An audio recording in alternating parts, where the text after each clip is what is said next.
de Doudouka dans le gouvernement du Sénégal, la consécration d'une force de l'esprit au service de la République. Aujourd'hui, Génération FM vous propose un focus sur ce fils de la Casamance. Sa carrière politique à son moment cruel, la déroute de son camp ajoutée à la défaite du candidat et ancien maire de Ziguinchor qui l'a soutenu aux dernières élections locales ont brutalement ramené Doudouka à la dure réalité de l'engagement politique. Si la prévision prévisible déflagration Sonko en Casamance a atteint la mouvance présidentielle, l'onde de choc n'en a pas pour autant fait vaciller les fondations.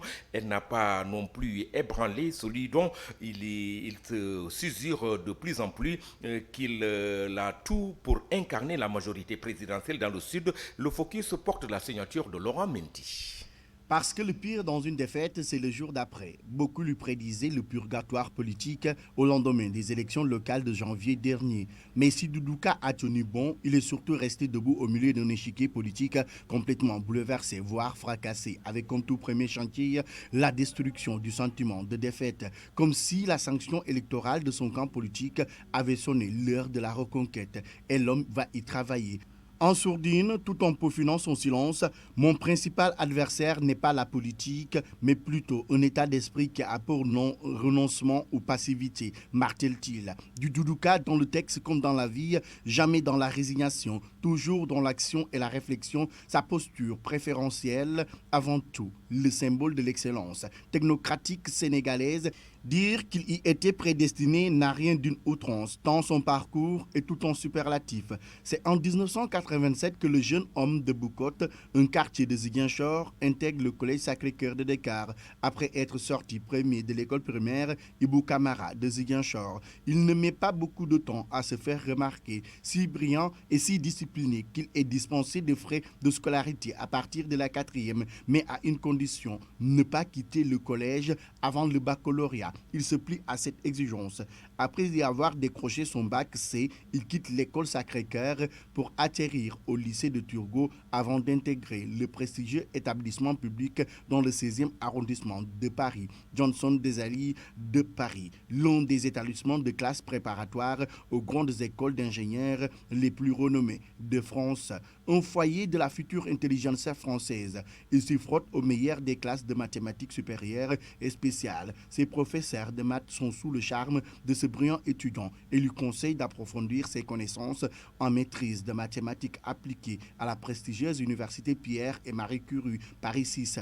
Ses notes sont stratosphériques, avec un improbable 20 sur 20 en calcul des éléments finis en examen de maîtrise et un brillant 18 sur 20 en intégration et probabilité, l'étudiant épate tout le corps professoral, si brillant et si hors norme qu'il est opté pour intégrer un autre creuset de l'élite française, la très prestigieuse École nationale des ponts et chaussées de Paris, fondée il y a près de 3 siècles.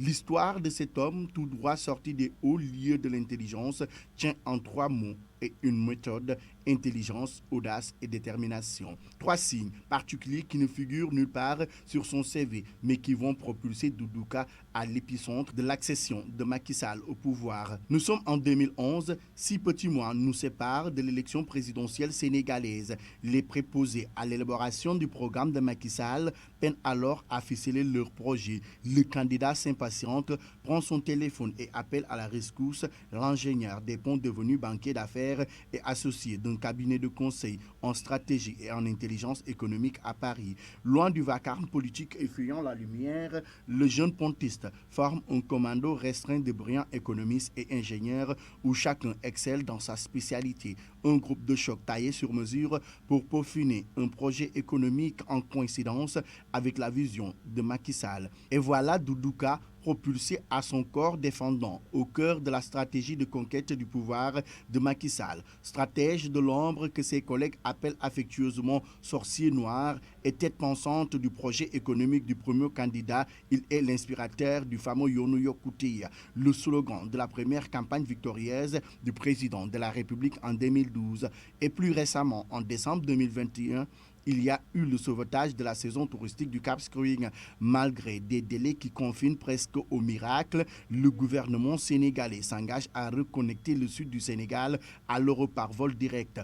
Au bout de 75 jours d'une opération commando qu'il a menée tambour battant avec des moyens exceptionnels et un management quasi chirurgical et militaire, le pari de la rénovation et de la mise en exploitation de l'aéroport de Cap Skirring est tenu. L'atterrissage le 5 décembre 2021 du premier vol en provenance de Paris marque la fin de 2 ans d'absence de tout trafic international. La signature politique de cet exploit technique et économique, c'est encore lui, fils de la région et petit-fils de Cabrousse, petit village qui jouxte l'aéroport. Sous l'impulsion politique du chef de l'État, nous voulons faire de chaque aéroport national une vitrine de la vitalité et de l'attractivité économique sénégalaise. Pas étonnant qu'au moment où le pays entier bruise de rumeurs de remaniement, que certains lui prêtent des ambitions ministérielles. Lui n'en a cure. Toujours sur le pont, à sa tâche, en mission pour l'intérêt supérieur du pays, avec comme seule et unique obsession de serviteur de l'État. Continuer la mise en œuvre de l'ambitieuse feuille de route de réforme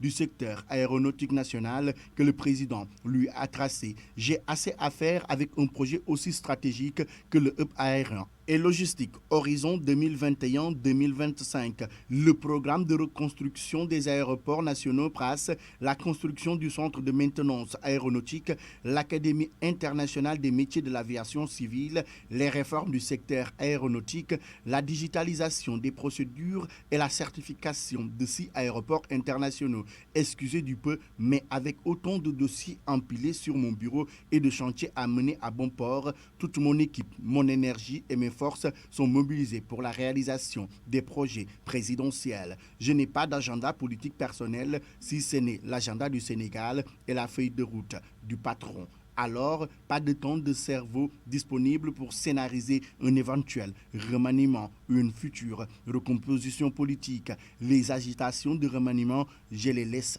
à d'autres. Dans sa lignée comme dans sa condition de talibé mourite, l'humilité n'est pas un slogan mais un principe, assent-il. Ceux qui le côtoient au quotidien ne démentent pas. C'est vrai que l'homme a beau être au cœur du pouvoir, il n'est jamais sorti de sa condition humaine, juste obsédé par l'action.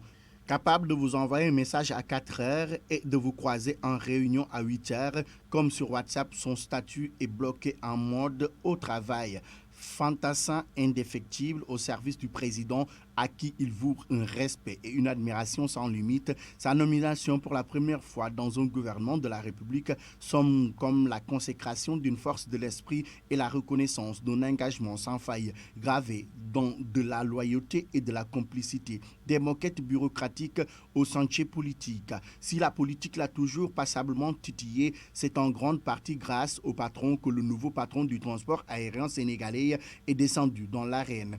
Le virus l'a certes très vite rattrapé, mais c'est surtout sa volonté irrépressible de se mettre au service du chef de l'État qui sera le moteur de son engagement. Direction sa Casamance natale, mais surtout son terroir de cœur, car cette terre est la véritable affective qui détermine tout ou presque chez cet enfant de Cabrousse et de Boucotte. Cette terre dans laquelle plongent ses racines, cette terre qu'il a dans la chair, devenue cette part non négociable qui fonde les ressorts de son engagement public. Doudou Ka veut faire profiter la Casamance de ses réseaux, de son influence et de son énergie pour faire avancer la région, pour en faire un pôle régional attractif dans un Sénégal aux fortes ambitions économiques et dont le transport aérien sera un secteur clé. Doudou Ka, qui a désormais sous son autorité le ciel sénégalais et le développement des infrastructures aéroportuaires, compte poursuivre avec la même opiniâtreté le projet cher au président Macky Sall, Sénégal, premier hub aérien. Il a déjà annoncé quelques heures seulement après sa nomination dans un message posté sur sa page Facebook. Je renouvelle mon attachement aux idéaux du président de la République auprès de qui j'entends agir avec engagement et loyauté au service du Sénégal et ce, en bonne intelligence avec le Premier ministre, un grand serviteur de l'État pour la mise en œuvre rapide et efficace Génération FM nouveau défi 93.4. par le président de la République. Pour ma part, il s'agira de poursuivre avec les acteurs du secteur aérien la mise en œuvre du plan stratégique premier hub aérien et logistique 2021-2025 de la sous-région. Il consistera également à prendre en charge la structuration technique et financière des projets de développement des infrastructures aéroportuaires et aéronautiques qui constituent les bases économiques de l'émergence des territoires aéroportuaire. Amadi Khalilou Djemé, c'est ce qui résume en tout la personnalité du jour, Monsieur Doudouka. Génération FM 93.